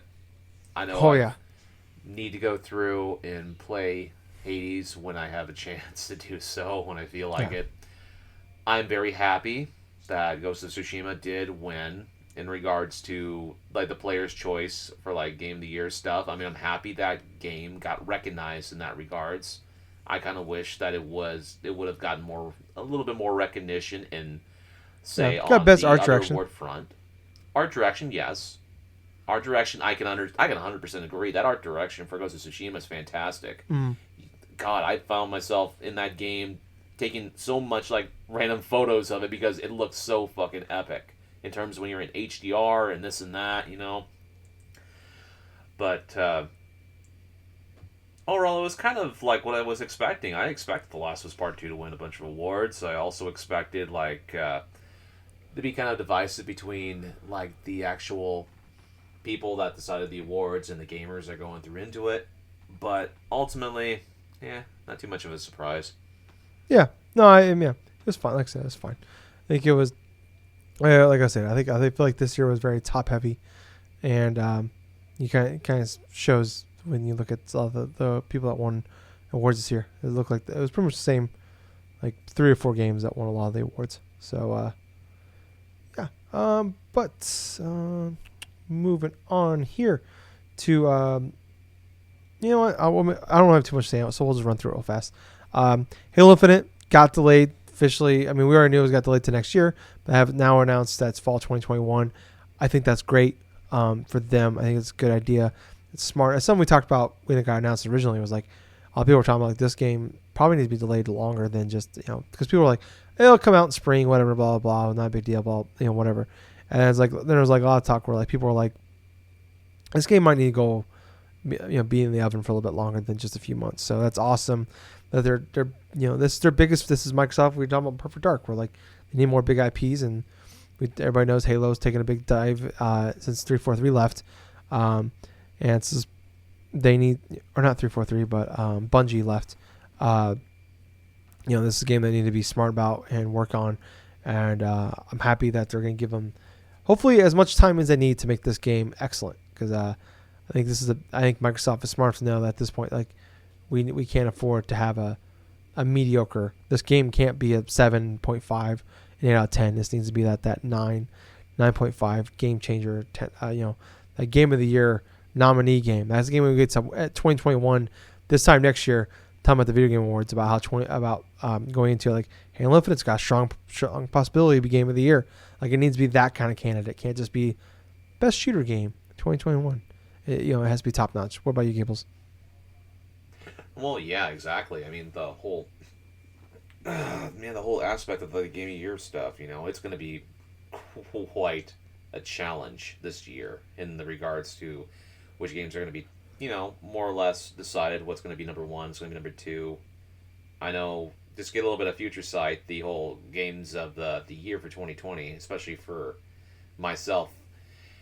It's not going to be as much of a challenge as it was maybe a couple of years ago or whatsoever, but at the same time, the games I did experience was going to be it's going to be very much suitable in terms of the quality of experience I went through. Yeah. All right. Well, moving on to a game that we've both been playing, game that everybody's been talking about for the last week or so. CyberPunk, Gables. Yeah. How much have you put into it so far? I've put about roughly 2.5 hours into the game itself. How much have you put into it? I'm just under 4 hours, according to my time. Just under 4 Save. hours. So both of us are Yeah. kind of around that same period in that regards to how long we've been playing it. Yeah. So you're playing on PS4 Pro. I'm playing on a PS5, Yes. but still the PS4 Yes. version of it. How's it running for you? All right. To address the elephant in the room, yes, there are definitely a bunch of glitches, and there definitely are a bunch of questionable mechanical issues that I have been running into while playing Cyberpunk. At the same time, it seemed like everything else really about the game hasn't been so bad. I mean, I enjoy playing the game so far.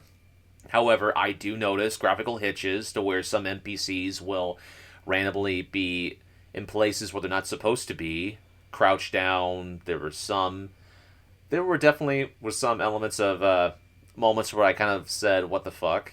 in regards to my reaction, because there was one time when I was going through like a driving mission or whatsoever, driving from one place to another to go to a checkpoint, and all of a sudden it seemed like I was wanted for something for no reason.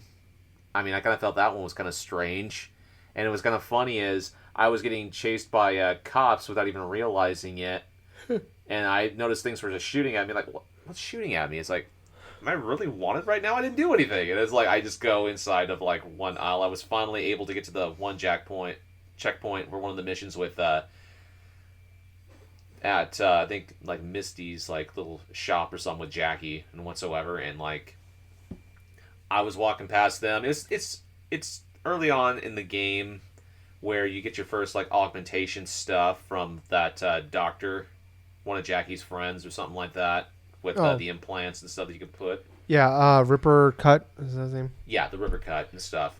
Yeah.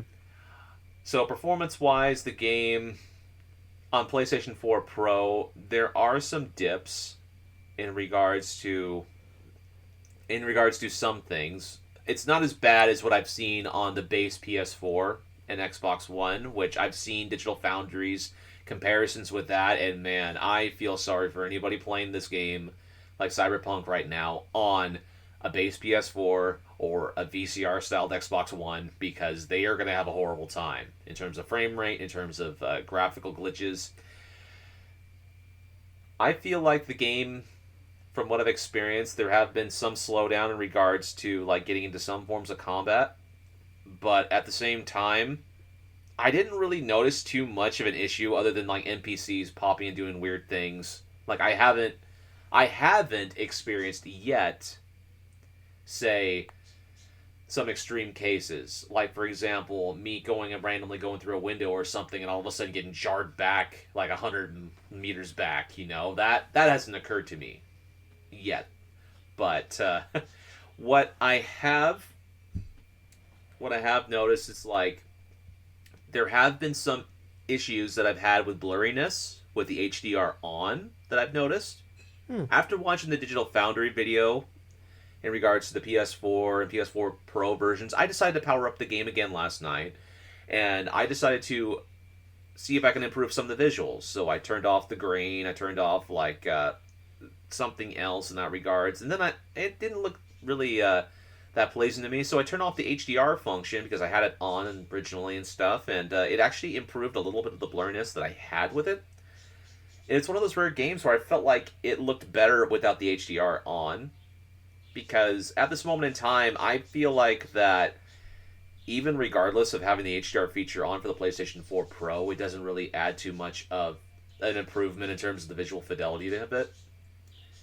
So ultimately, I just left it off.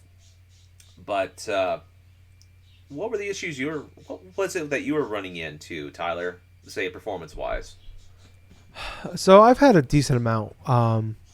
Okay. So yeah, I've had like a lot of pop in, drive in, and just shit just appears in front of you as you're going. Especially driving. Notice that we're just, like I said, that you can just see the world building in front of you, like right in front of you, like seconds away from you, as you're going. I'd say that like at first, like the first like hour and a half, 2 hours of the game, you're kind of like in that like, it's almost like a tutorial where you just like you're on a walking path. You're like it's this tightly built, yes. Cutscene thing. Like you're not like everything ran for the most part ran fine. I think I had one crash doing that part, and I'm like, okay. I mean, I expected stuff like this. And I was a couple hours in. I'm like, okay, this isn't going too bad. And then the last 2 hours I played this game, that's when shit started getting real. So once you get into Night City and it becomes more open, that's where I'm like, oh, okay. All right, I'm starting to see what people are talking about here. Where it's like, I parked my car and I walked back to it and I had to go do something. And I walked back to it and it's just floating in the air. Like you had to walk up to an NPC and that because like to start a mission I had to go walk up to an NPC and like I was starting looking at him and he looked like a PS2 character. Like I literally watched him being built in front of me, like him going from being a PS2 character to now he looks like like a current gen console game, like in front of me. And then I watched one where like Jackie, who's your best friend in this game, at least for before we get, what did you pick for the three, like the Street Kid, Corpo, and then Nomad? What did you pick? I picked the Nomad, honestly. I picked Nomad as well. Okay, damn it, I was hoping to pick something different because I wanted to hear more about the details of if it changes as you play. Anyways, so like I had a character getting in the car, but he never like sat down. He just stood up. So like he clipped through the car and was in the passenger seat, and he was just standing in my car as I was driving, but his head was through the roof. Like I said, multiple crashes, pop-ins. I had like one moment in the game, or two times actually, now I think about it, where like I was playing the game and then like my character was like, so I'm in this, it's called a brain dance. It's early on in the game. It's one of the first missions you do. And it's like they put you in this VR world and you got to solve some shit. But yeah, in the middle of it, you cut back and you start talking. Like you're talking to people as they put you in this VR world. And then they take you out of it midway through it and they talk to them again. Well, when they took me out of the brain dance thing, the VR world, and brought me back to the real world, my character just went to, like, I was standing in the middle of like a freeway. And I couldn't move, but everything was still happening as if the game was going as correct. Like everything was fine. And then like went back, but they put me back in the brain dance. And I'm like, okay, I played it. I'm like, that was weird. Maybe that's supposed to happen. I don't know. And then I was playing the game, and then I got back on the brain dance, and the brain dance is over. Now I gotta go back on to continue on with the game, and the character's still talking to me, like, all right, follow me, and I'm like, I can't move, I can't do nothing. I'm like, what the fuck is going on? Like, all right, like my character was just stuck on a freeway. There was no NPCs, there's no driving, nothing, like nothing was happening. My character was just standing first person view, on the freeway. So I had to reload the game, replay the brain dance over again. And then everything played as normal that second time. And then that's happened to me multiple times where like I've gotten stuck in the environment. Like I was just walking next to, a bridge, or not a bridge, but like, like the platform next to you as you're walking. And like I got stuck in the environment, or I was shooting and I was like crashed behind something and I was shooting. And then my character got stuck into it. Or like I've been shooting, getting a fight with somebody, and they just ran through the fucking like we're just running through the environments at me. Mm-hmm. And it was just like they weren't even there. They had no idea they were there, and it's like running at me, running through the cover straight at me. And like I was able, it made it easier for me because I think they were thinking they were behind cover, like the NPC, like, oh, I'm behind cover, but they were standing in the middle of the room, and I was watching them constantly run back and forth through the walls. But yeah, like I've had to restart it multiple times because of just getting stuck in shit for no reason.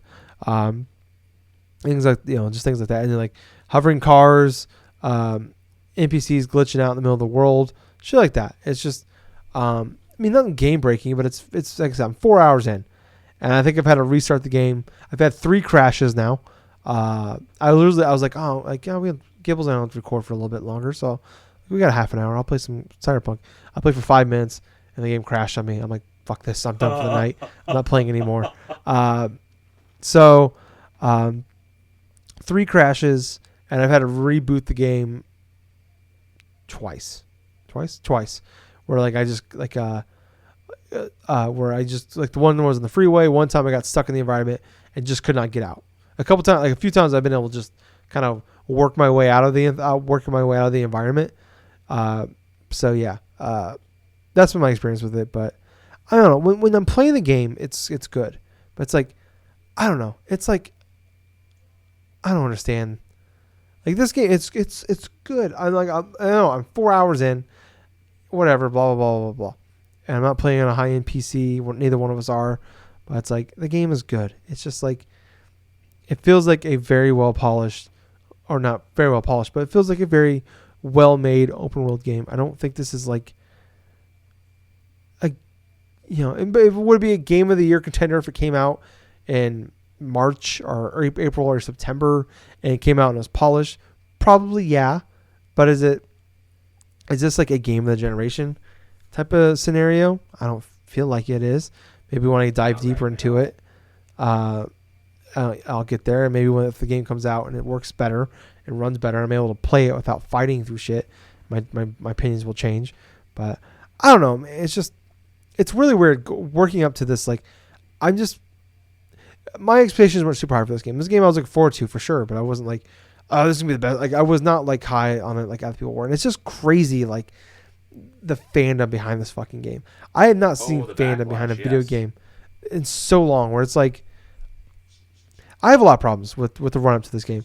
I have a lot of problems with the way CD Projekt Red handled the review process. Where it's like we were talking about before the show last week, the day before reviews came out. Where it's like I have a lot of concerns about these console ones. And it's like that's the reason they kept getting delayed because the console ones. And then it comes out the next day. The reviews come out, and it's like the reviewers are not allowed to show any gameplay from their own copies of the game. They're only allowed to show the gameplay that was provided to them by CD Projekt Red in the reviews. Wow. They're only allowed to play PC versions. They didn't give out any console codes at all whatsoever.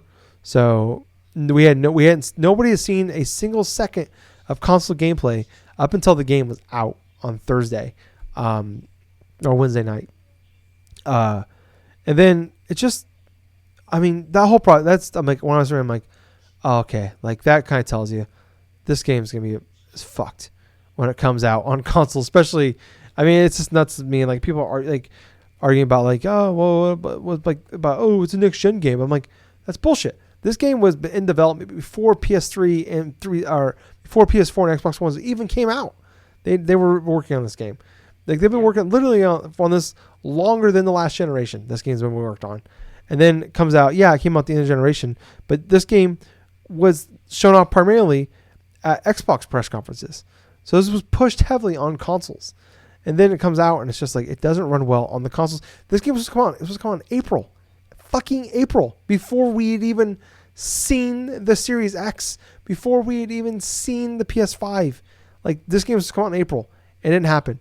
And it's like, I guess coming out of it, like the PC version's been done since like June, and they've been working on the new console, or been working on the console version, basically trying to get that one fixed since June for the last 6 months. And then just the way gamers are reacting to the game at this point, hadn't even played yet, hadn't even fucking played yet.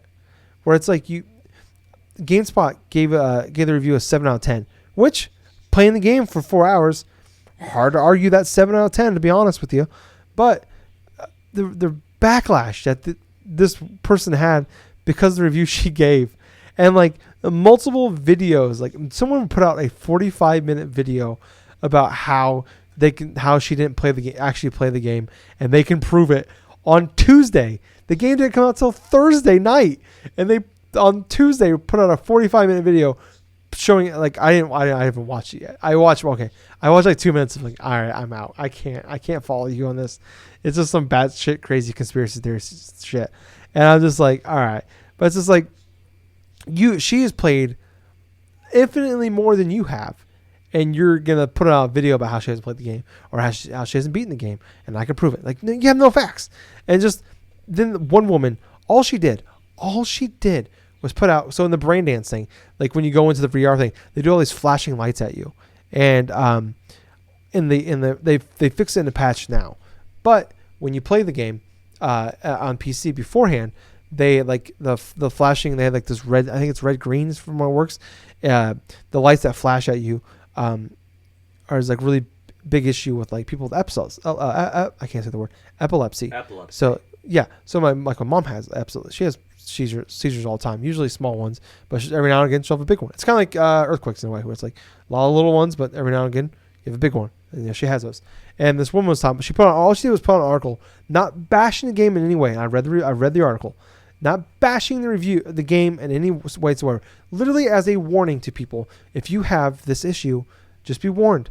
Or if you're watching somebody play this game, Just be warned, when you go to Braindance, which are part of the main story that this could happen to, she had a big seizure while playing the game, and then had multiple smaller seizures after, like, during other parts of the game. Like, she tried to, like, she's like, okay, I learned, don't do that, don't look away, whatever, blah, blah, blah. But had a big seizure that put her on her ass, and she talked about, like, literally as a friendly warning, hey, this is out there. Just want to let people know. And that's awesome. I think that's incredible. Like, thank you for doing that. That's good. That's shitty that's in there, because this is a big issue with, like, PlayStation and Microsoft. Like, from what I understood, when games go through certification for to be put on main consoles, if this was that game, you would not be certified. That game would not be certified to come out. PC, Wild West, pretty much put anything out, you know. And basically that's what happened with PC. And she literally put that out there, like, hey, this what happened to me. Well, as a friendly warning to everybody that if you have issues with this, be fair warned. People sent dozens of people sent her emails in the headline of the emails, just saying, hey, we support you. And then she clicked on the email, open the email up, and a video with those lights would be flashing at her, caused her to have another major seizure. What the fuck is wrong with us? It's a goddamn video game. A game that you haven't even played yet at that point. And we are attacking people because we gave it a 7 out of 10. Or we warned people. It's like, I don't understand it. And it's one of those things where it's like, I was thinking about it. It's like, I'm looking forward to CyberPunk. I want it to be good. I definitely want it to be good. This game's been in development for nearly 9 years. Like, Keanu Reeves is in it. I love Keanu Reeves. I have a statue with Johnny Silverhand, like you and I both have, of Keanu Reeves. I have multiple Funko Pops of Keanu Reeves as Johnny Silverhand. Like, Keanu Reeves fanboy at this point. Want this game to be good. And it's just one of those things where it's like when you, like, talk to that overbearing, like, sports fan, where you can't say anything bad about their team, or they get, like, there's a physical reaction out of them where they get really pissed off at you if you say one negative thing. It's like, you could be talking about your own team, and you say one negative thing about your own team, and, like, I have coworkers I've talked to in the past, or even people, like, at work or even at school or whatever. It's like, you say one negative thing about their favorite team, and it could be your own team as well, and they get pissed at you. And it's like, you almost, like, you almost like, man, I really hope fucking Aaron Rodgers throws, like, 6 interceptions now for the Packers on Sunday. And it's your own fucking team, because you can't, that guy makes you hate your own fucking team. And that's kind of the way I fucking felt about CyberPunk going into it. It's like, I hope this game fucking sucks now, because I fucking hate how people are acting about it. It's been so long. It's been a very long time where, like, I have turned my especially Twitter into a very positive, good vibes platform for myself. Or I know, like, you Gables, you don't go on social media anymore because of the negativity on that. Like, I get that. That's awesome. And a lot of people that have stayed off social media for that same standpoint. I have curated my Twitter enough to, like, 99% of the time, it's all good vibes. It's football. It's wrestling. There's news in there. Obviously, negative things happening in the news. It's a pandemic, blah, blah, blah. Can't avoid that. Don't want to avoid it. I want to know what's going on. But, like, I've created enough where it's like, I mostly always, I get the news, but I also want to see mostly positive vibes in my Twitter sphere. And this week, just, it's, of all things, it's not the election. It's not fucking the pandemic. It's goddamn CyberPunk. That's like, fuck off, people. It's like, shut the fuck up.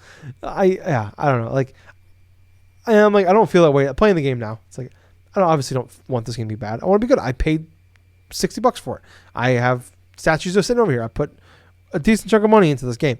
I want this game to be good. I really do. But it's like, fuck off, people.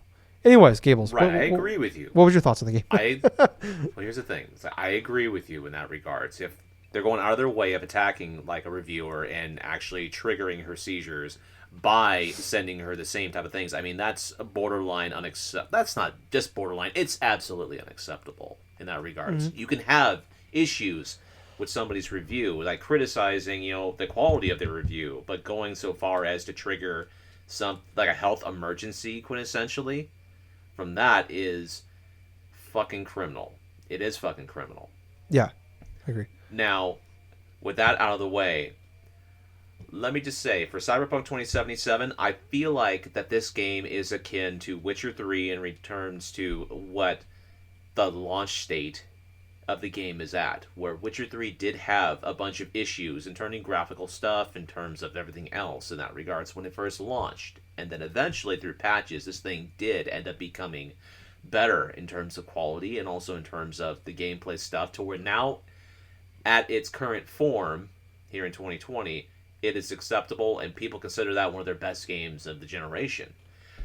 For Cyberpunk, I kind of feel like that this is going to be one of those games that's going to eventually be tweaked, and so that the performances will be at its peak.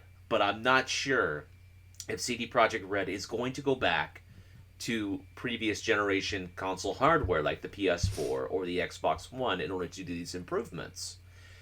I do, however, see them improving the PS5 and the Xbox Series X versions, and even to some extent the PC versions, because these issues are not just prevalent on the console versions. There are issues with the PC versions itself. However, at this time of recording, the PC version of Cyberpunk 2077 appears to be the de facto way you need to play this game. Yeah. With the high-end PC as well. Yeah, high-end PCs. Even the low-end PCs are having trouble running this game. But in terms of the experience I've had with Cyberpunk 2077, regardless of all the technical hiccups, I have enjoyed playing this game. I love the aspect of doing the missions. I like how this game holds nothing back in regards to like how in your face a lot of like the dialogue or a lot of the actual advertisements for products inside this game. It quintessentially reminds me of a stereotypical sort of like dark city sort of vibe and stuff, like say from a rural, say like Las Vegas, or like say a New York, or just a rugged sort of city feel. And that's exactly the type of thing that they're aiming for. I feel like they've nailed it, CD Projekt Red, in that regards. I feel the quality of the voice acting so far has been good in that regards. I feel like the mission structure, when the game allows you to go through and complete your missions and then get access to all this different types of stuff, I think it's fantastic. In terms of how you can edit your character and what type of skill branches, like tree branches or something, you can branch off into, what type of character developments in terms of what type of build you want to make a character for one playthrough as opposed to another playthrough, I think that's fantastic. It reminds me so much of how when people play Fallout 3 or when people play like certain other RPGs and they have this specific build to go through this way or this specific build to go through that way, I got the overall feel of the same thing that I had when playing a game like Fallout 3 Game of the Year Edition and Skyrim on the PlayStation 3. Both of those games did have a lot of graphical hiccups, had a lot of graphical glitches. As a matter of fact, when Skyrim released on the PlayStation 3, it had a memory bug issue. For the longer you played, if you got past a certain extent, like maybe around the 75 to 100 hour mark, the game's memory would actually start deleting some bits and assets. This is the kind of feel I have right now, where this game, in its current state, Cyberpunk 2077, reminds me of how the builds of, say, how Fallout 3, or even like Fallout New Vegas when that game launched, or like Skyrim and stuff, to where it had glitches, it had all sorts of various stuff, but at the same point I was able to enjoy the game for what it was, and I managed to finally got my hook into how I could play through the campaign of, say, Fallout 3, or go through the whole story of Skyrim, and I enjoyed the game for what it was. Even though there were characters glitching inside of the environments, even though there was like all sorts of various other things that were disappearing or reappearing, the pop-ins. And yes, some of those things inside of Cyberpunk 2077 are happening. And I akin that to almost similar to how you play like on a low-end PC, to where these same events happen. I mean, hell, to be perfectly honest with you, when I used to play a bit of Dead by Daylight on my freaking PC, my other PC, the game absolutely looked like shit because I could only run it at the lowest setting, at a certain frame rate, at a certain type of things, and the game looked like I was playing an early PlayStation 2 game, for God's sake. I was still having fun, mind you, but what my initial feelings of playing the game and the customizations you can do, how you can go through and have the options to do whatever type of side missions you want, how you could basically adjust your character to how you want it to be. I mean, there's all sorts of shaders, all sorts of options you can make for your own like version of V. You can have them look like yourself, or you can have them look like someone else. Like, you can basically customize almost everything to the nth degree for your characters, which I'm very much a fan of, man. It's like an RPG. You should be allowed to go through, decorate your character like how you want, do the builds that you want. Like, say you want to do everything inside of intelligence or everything inside of hacking stuff. You can do that in this game. As far as the gameplay goes, hey, it actually feels fast and fluid in terms of, like, getting into some bits of, say, the open world and some bits of the combat. However, I know there has been a bit of slowdown in regards to the combat stuff that I have personally experienced, especially during the one mission where you have to save this woman that, I think her name was Wells or something like that. I forget which. But it's the one mission you do alongside with Jackie and stuff where you infiltrate. It's your first major encounter, pretty much, of the game. Towards a baseline story mission that you have to rescue this person and they get carted off or something into like an ambulance or something like that. Like like a futuristic ambulance sort of feel. But there were some times during the combat, and I didn't really test it like front and center. I didn't like actually go through and try to make the game perform harder as a result, but to get like a bit of the issues. But there were some bits of slowdown here and there in regards to the first initial combat. But honestly, Tyler, even though there were plenty of glitches and plenty of other stuff, I have not yet encountered any crashes, thankfully.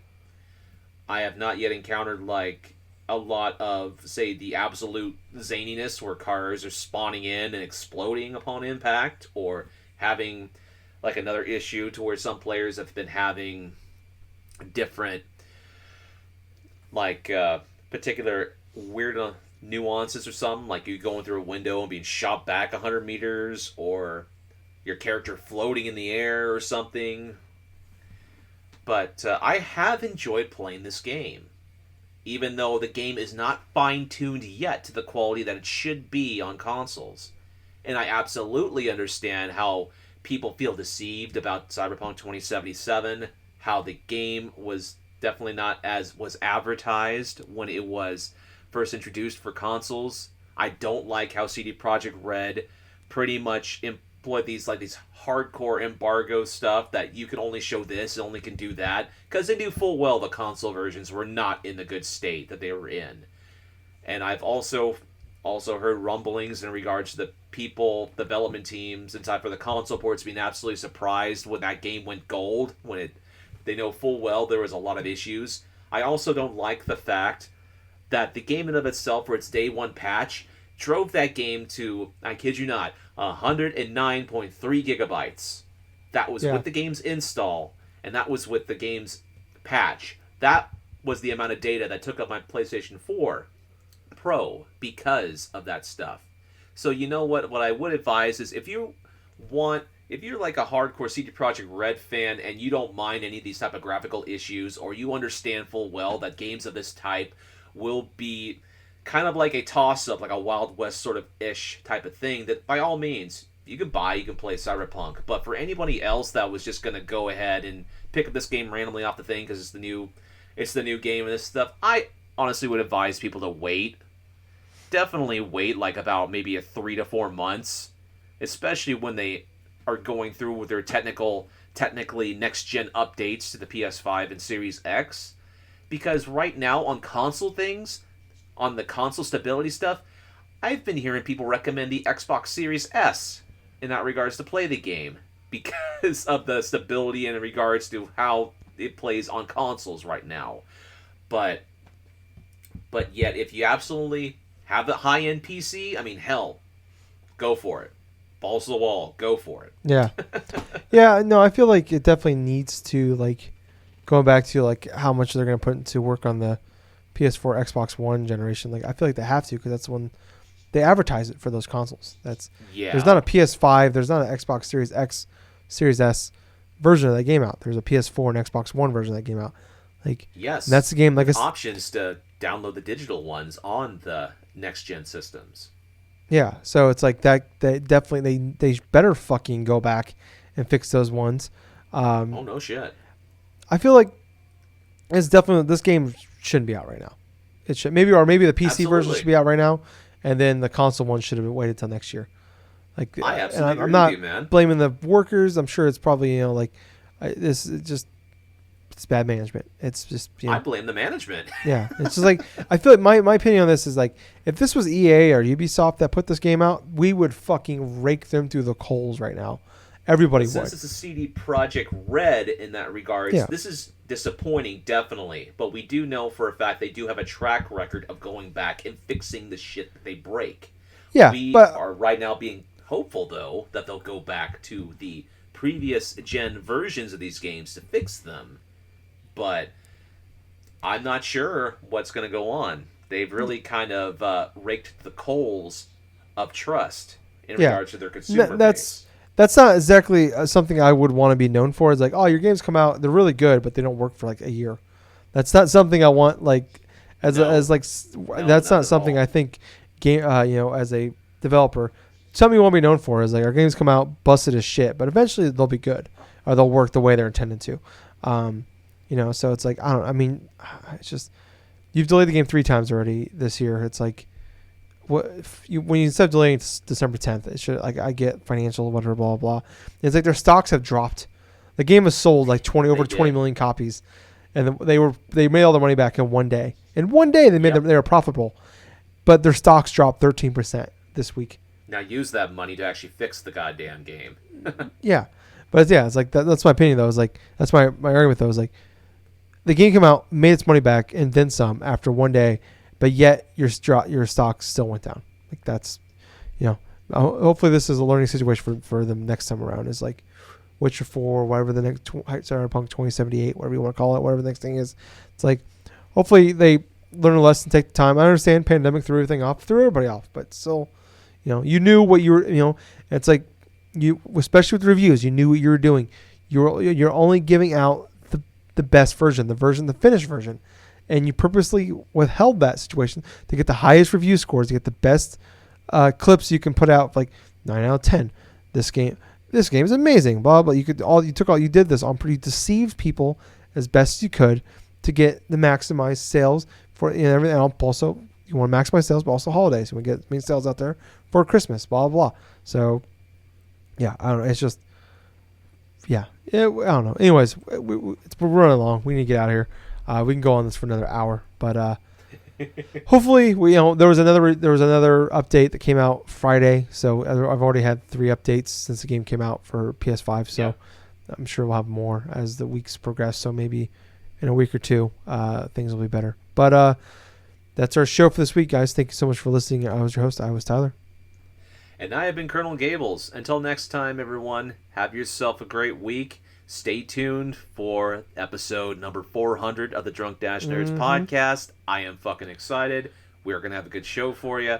But most importantly of all, thank you for listening to another fun-filled episode of the Drunk Dash Nerds podcast. And hey, Gables. Yeah. Too sweet. Too sweet, man. Bye, guys. See ya.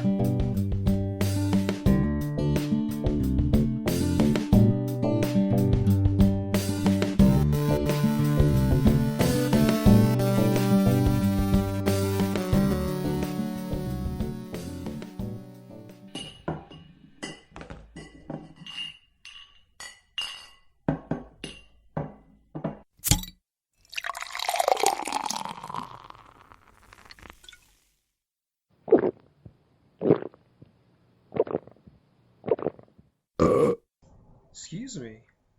Few too many beers there. Anyways, we're on iTunes now, so go on there, check us out, and if you like us, leave us a review, and we'll even shout you out. And Jack will send you his credit card number.